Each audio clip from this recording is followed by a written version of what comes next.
Hello students, not for profit organisation में आज हम क्वेश्चन लेंगे विद एडजस्टमेंट। आपकी स्क्रीन पे क्वेश्चन आ रहा है। Question is 42 from TS Grewal और इसमें एडिशनल इंफॉर्मेशन भी है and you have given receipt and payment account. We have additional information also. Outstanding subscription for the year ended 31st March 2020 55,000 and outstanding salaries and wages 40,000. Depreciation on sports equipment is 25%. Right?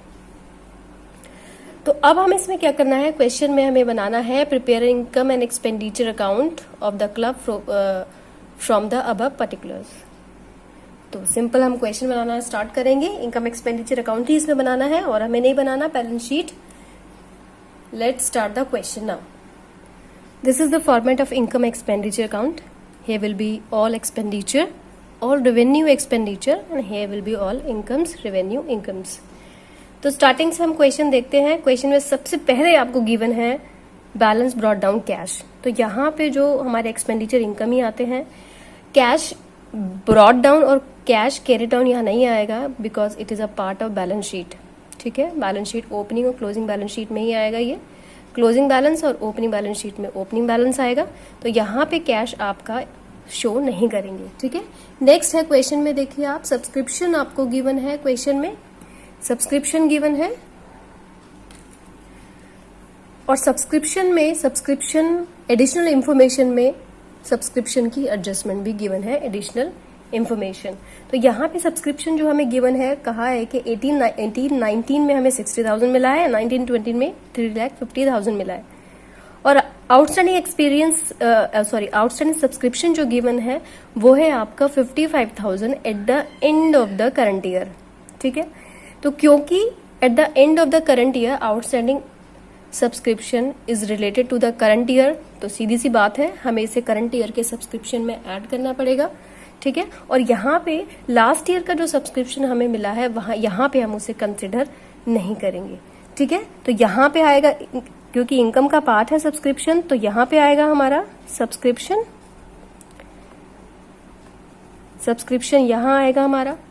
और इसी year का जो subscription है वो है 3,50,000 जो हमें receive हुआ है।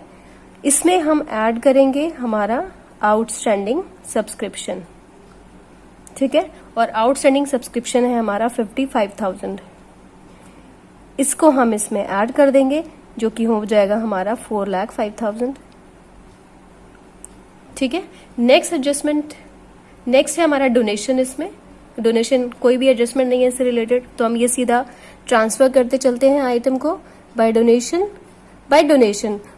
इसमें स्पेशल डोनेशन की नहीं है, जनरल डोनेशन है और जनरल डोनेशन है हमारा इनकम एक्सपेंडिचर अकाउंट में आता है because we treat as a revenue income. Entrance fees is also a revenue received, तो ये भी हमारा यहीं पे आएगा 80,000।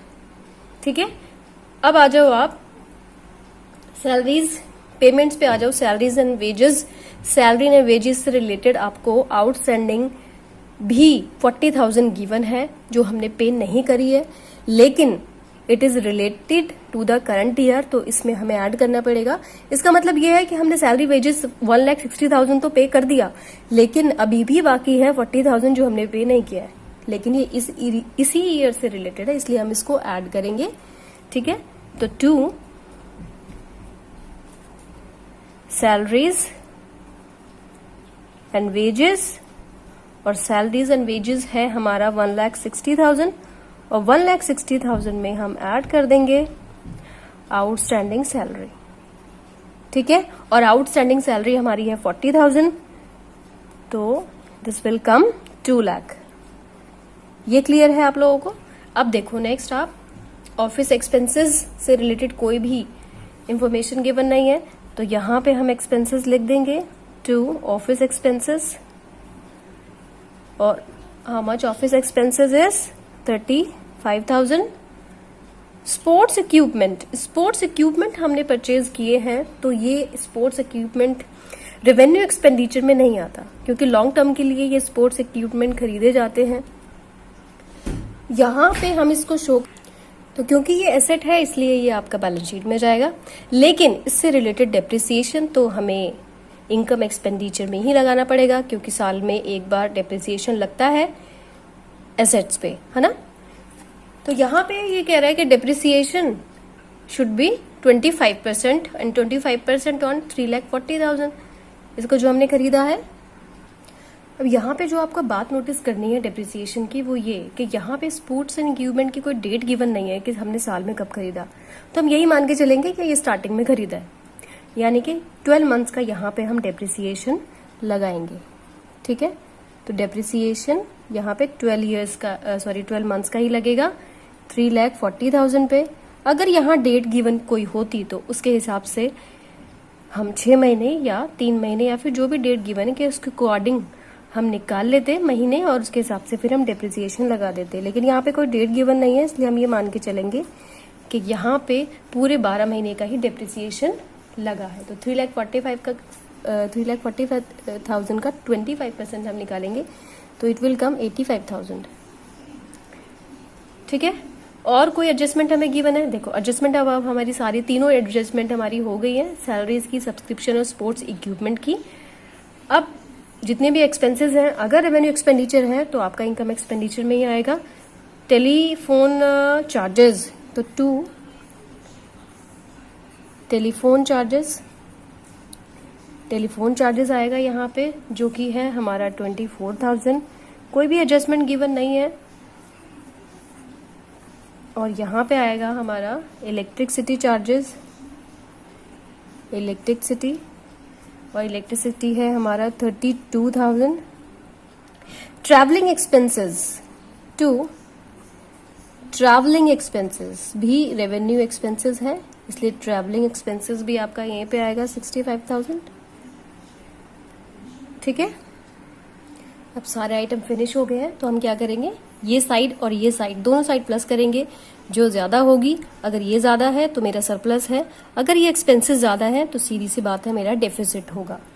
ठीक है, तो यहाँ पे आएगा मेरा 5,35,000 ऐड करने पे, और इन सब को अगर मैं माइनस करूंगी तो मेरा आएगा क्या, सरप्लस।